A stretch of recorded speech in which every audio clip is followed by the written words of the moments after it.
Marisol, la make-up artiste de Nude by Nature. Et aujourd'hui, on va vous faire un petit tuto sur le teint avec la gamme Zéro Défaut de Nude by Nature. Je suis avec Colline, qui est mannequin, qui va me servir de modèle. Je ne sais pas si vous connaissez déjà tous cette marque. C'est une marque australienne qui est arrivée en France cette année.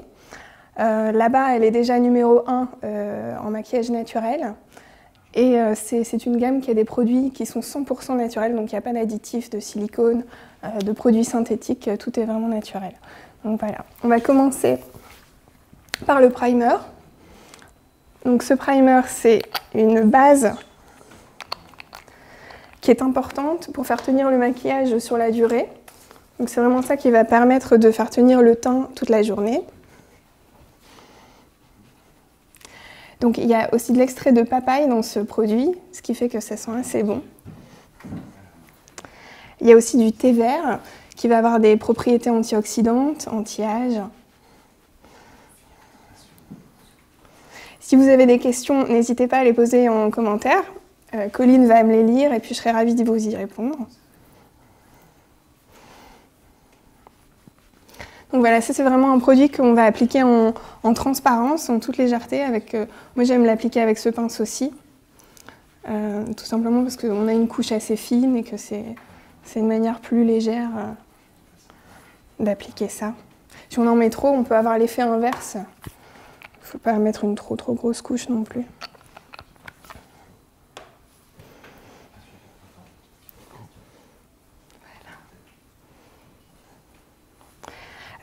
On a aussi une super surprise pour vous à la fin de ce tuto. Pour celles qui sont à Paris, pour toutes les autres, ce tuto c'est une manière un peu de vous consoler. Vous pourrez voir tout ce qu'on fait.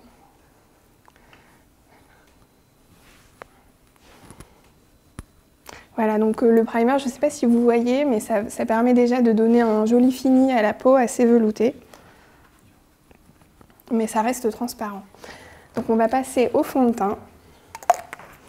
Donc c'est ce fond de teint-ci. Nous avons une question de Johanna. Super. Est-il non comédogène ou bien est-il fait pour les peaux grasses? Ah non, c'est non comédogène. Toutes les références de la marque sont non comédogènes. Et c'est pas fait pour les peaux grasses. Ce fond de teint-ci est vraiment adapté à tous les types de peau. Donc de la peau sèche à la peau grasse. L'important, c'est vraiment d'utiliser le primer avant l'application, pour quel que soit votre type de peau. Et c'est aussi un fond de teint qui est disponible en 20 teintes. Donc c'est aussi adapté à toutes les carnations, donc des peaux très claires jusqu'aux peaux très foncées.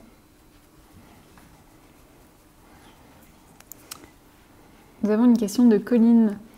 Est-ce que le primer est nécessaire ou pas? Oui, avec ce fond de teint-ci, il est nécessaire. Et c'est aussi important d'utiliser le primer Nude by Nature parce que comme ce sont des produits naturels, la formule est assez différente de tous les autres produits de maquillage. Donc si on utilise un autre primer, ça risque de ne pas être un produit qui va fonctionner et qui va bien se fondre avec le fond de teint. Donc c'est vrai que si vous utilisez ce fond de teint Zéro Défaut, c'est vraiment important d'utiliser le primer Nude by Nature parce qu'ils sont vraiment complémentaires. Donc là, je ne sais pas si vous pouvez remarquer, je suis occupée de l'appliquer avec des petits mouvements circulaires. Ça va vous permettre d'avoir une application plus légère, donc de ne pas avoir une trop grosse couche de fond de teint, parce que Pauline elle a une assez jolie peau, donc on a besoin de peu de matière pour avoir la couvrance qu'on cherche. C'est un fond de teint qui a une couvrance modérée à haute, donc on peut vraiment construire la couvrance en ajoutant des couches. Donc si par exemple vous avez une zone du visage, par exemple le menton, vous avez un peu plus d'acné ou de petites choses à couvrir, vous pouvez tout à fait rajouter une couche et le moduler en fait, le construire. Nous avons une question de Linda. Est-elle adaptée à tous les types de peau? Oui, le primer est adapté à tous les types de peau, le fond de teint aussi. Donc oui, c'est adapté vraiment à tous les types de peau. Dans ce fond de teint, on a de la poudre de bambou. C'est ça qui va avoir un effet flouteur. Et ça va aussi minimiser les pores. Donc les filles qui ont des peaux mixtes avec des pores assez visibles, etc., c'est un super fond de teint pour ce type de peau-là. Parce qu'on va vraiment avoir l'effet flouteur.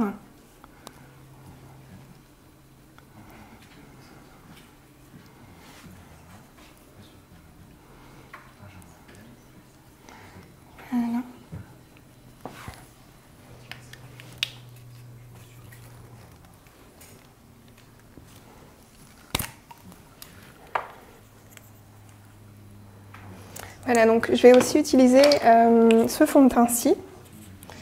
C'est le fond de teint bébé crème. Et je vais l'utiliser pour les petites zones qui sont moins accessibles à l'aide de ce pinceau-ci et où on veut un petit peu plus de couvrance, parce qu'avec celui-ci, vous allez avoir une couvrance un peu plus forte. Donc voilà, tout ce qui est aile du nez, etc., on a des petites choses un peu plus pigmentées à couvrir. On a une question de Neza. Bonjour, est-ce que c'est possible de montrer le primer parce que j'étais pas là? D'accord, je vais le remontrer.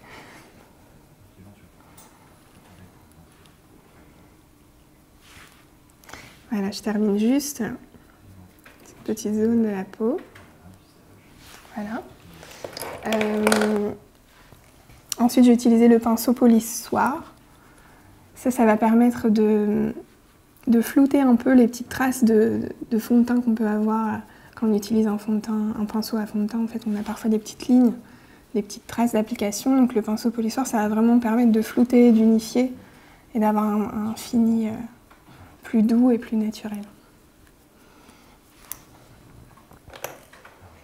Ça, c'est le primer pour Neza. Delphine qui demande si c'est mieux à l'éponge ou pas. Enfin, pardon, si c'est mieux que l'éponge. Oui, pour ce produit-ci, en tout cas, c'est vraiment mieux de l'appliquer au pinceau qu'à l'éponge. Tout simplement parce que c'est un produit qui offre déjà une couvrance, une assez bonne couvrance. Et avec l'éponge, on va avoir soit plus de couvrance, soit on va l'humidifier. Et du coup, on va diluer le produit. Et je pense que la formule de ce produit, elle ne demande pas à être diluée à l'aide de l'eau. Enfin, le mieux, c'est vraiment d'utiliser le pinceau. Que ce soit le pinceau bébé crème ou le pinceau que j'ai utilisé tout à l'heure, peu importe, mais l'important c'est d'utiliser un de ces deux pinceaux.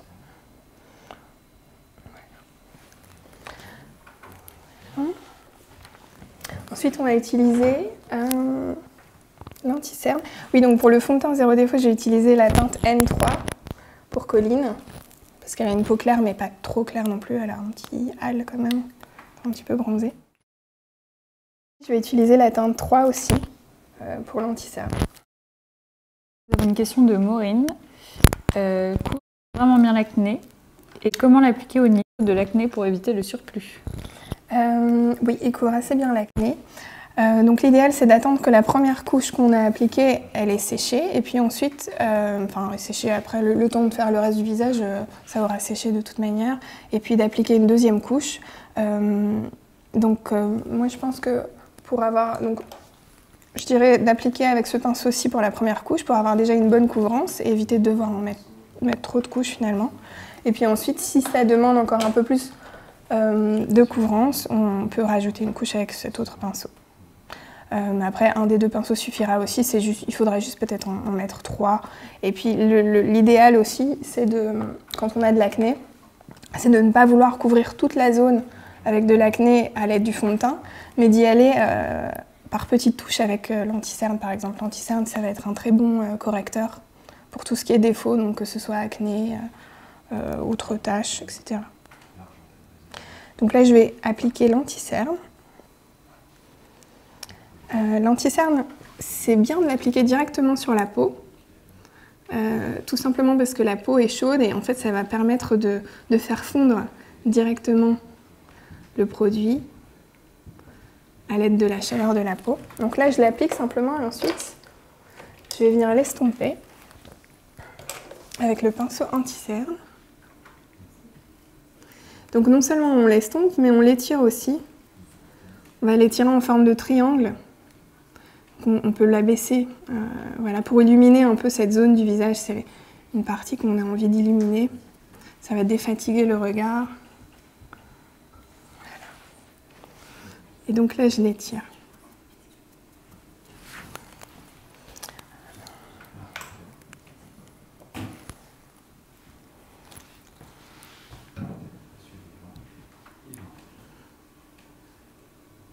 Voilà. Et d'ailleurs, dans ce stick, il y a aussi de la vitamine C.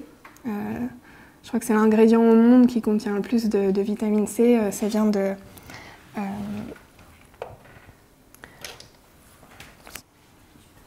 Du coup, ça va permettre, c'est antioxydant. C'est assez bien pour les cernes qui sont très colorées, très pigmentées.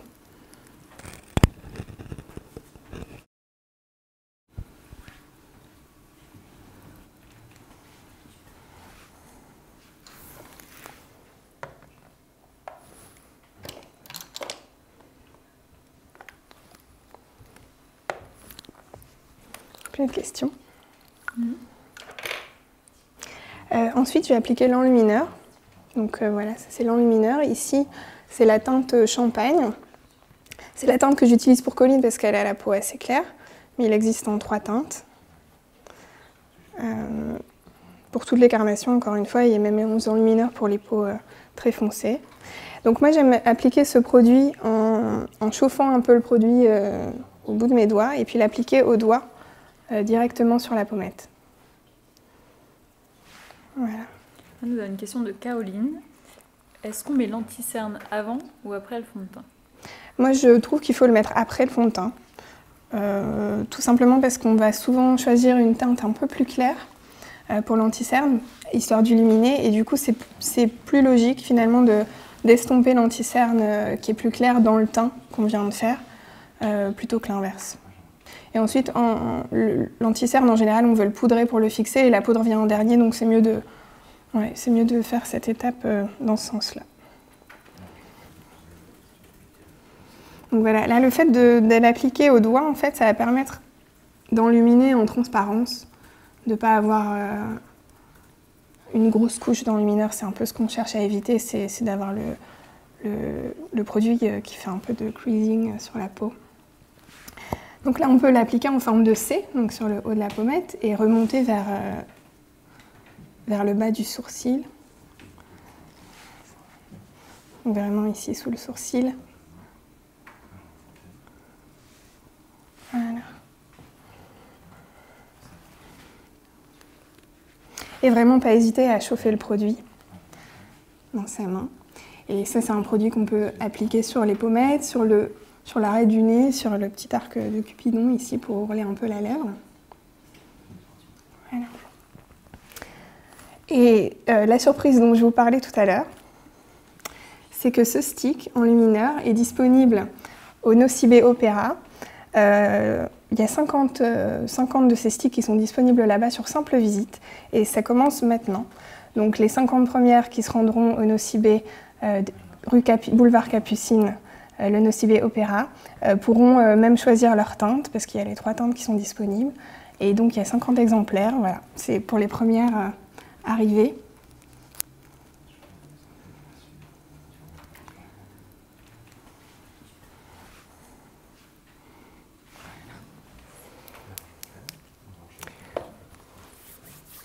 Donc ça, c'était l'avant-dernière étape.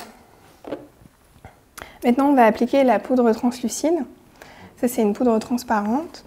Et on va surtout l'appliquer pour matifier et pour fixer aussi le teint.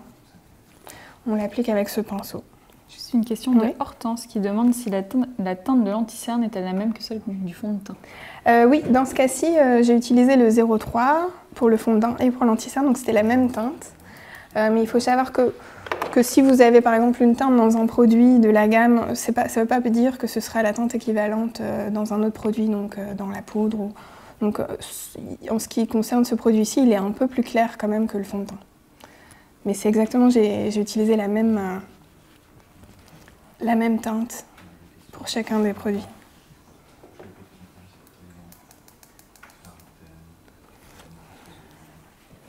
Donc là, j'utilise le pinceau pour matifier la zone T. On va surtout chercher à matifier le front et le centre du visage.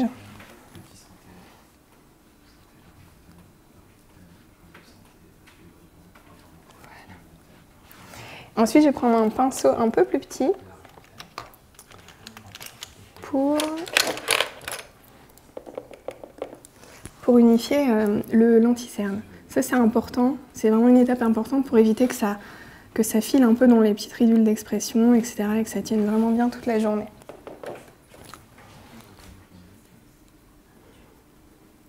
Et le fait d'utiliser un plus petit pinceau, ça vous permet plus de précision aussi. Voilà.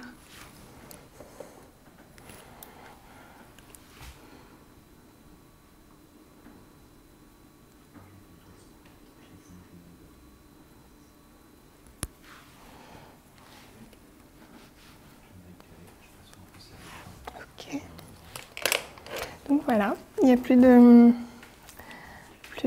questions. Donc là, on a le teint qui est terminé.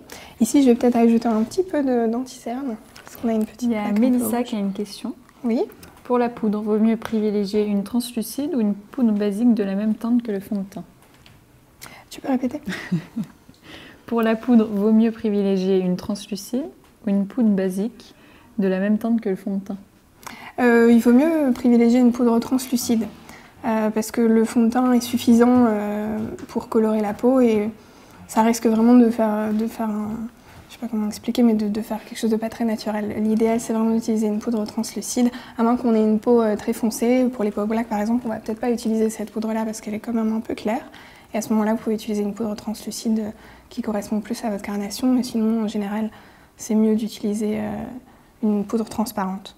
Et si on veut colorer plus, alors là, on va utiliser un bronzer, un blush, etc. Mais pour unifier et fixer, il faut que ce soit transparent.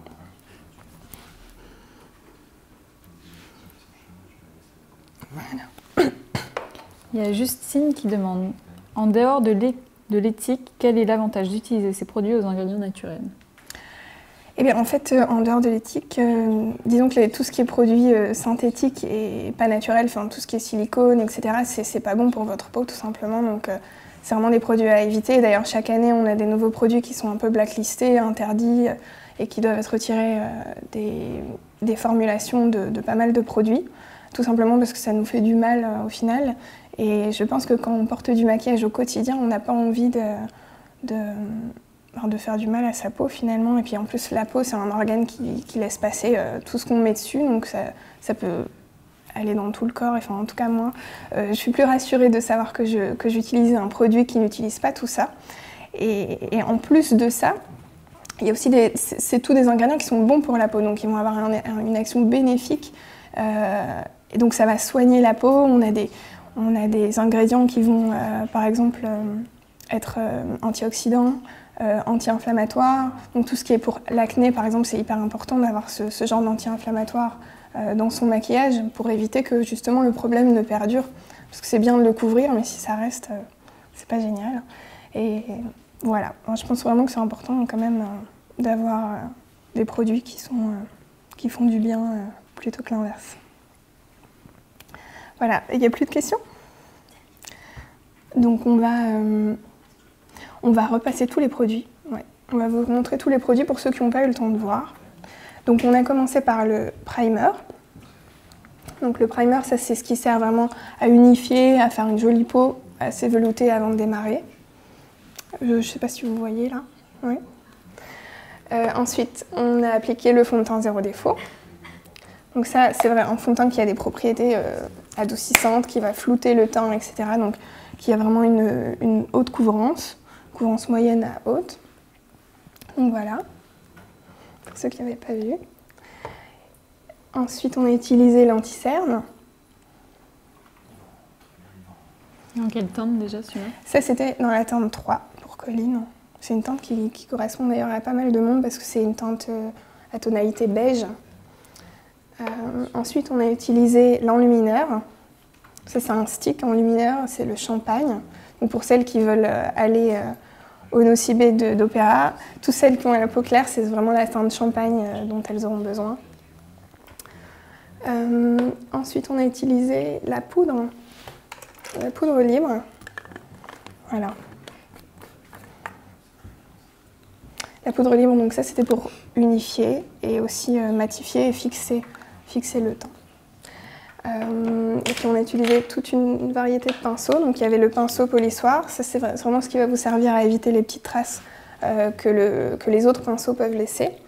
Le pinceau à poudre, ça c'était pour la poudre libre à la fin. Ensuite on a eu ce pinceau-ci pour le primer et pour le fond de teint, ce pinceau-ci pour le fond de teint aussi, et le pinceau pour l'anti-cerne. Voilà, et c'est tout. Voilà, donc pour toutes celles qui peuvent y aller, rendez-vous chez Nocibé. Du 24 octobre au 3 novembre, il y a un pop-up là-bas avec 3 maquilleuses de Nude by Nature qui sont là tous les jours pour vous conseiller. Donc si vous avez envie de tester ces produits-là, c'est le moment idéal pour y aller parce qu'elles sont vraiment là pour vous donner un conseil personnalisé, pour tester les teintes avec vous et voir ce qui vous convient vraiment. Donc voilà, il y a ça. Il y a aussi les 50 sticks illumineurs qui sont disponibles là-bas pour vous jusqu'à épuisement des stocks. Donc c'est la première qui arrive, la première servie. Il n'y a pas de minimum d'achat, donc vous pouvez tout simplement aller chercher votre stick sans devoir rien faire d'autre, une simple visite. Et puis j'espère que ça vous a plu, que c'était intéressant pour vous et que vous avez passé un bon moment. Et je vous remercie de nous avoir regardés. Merci. Au revoir. Au revoir.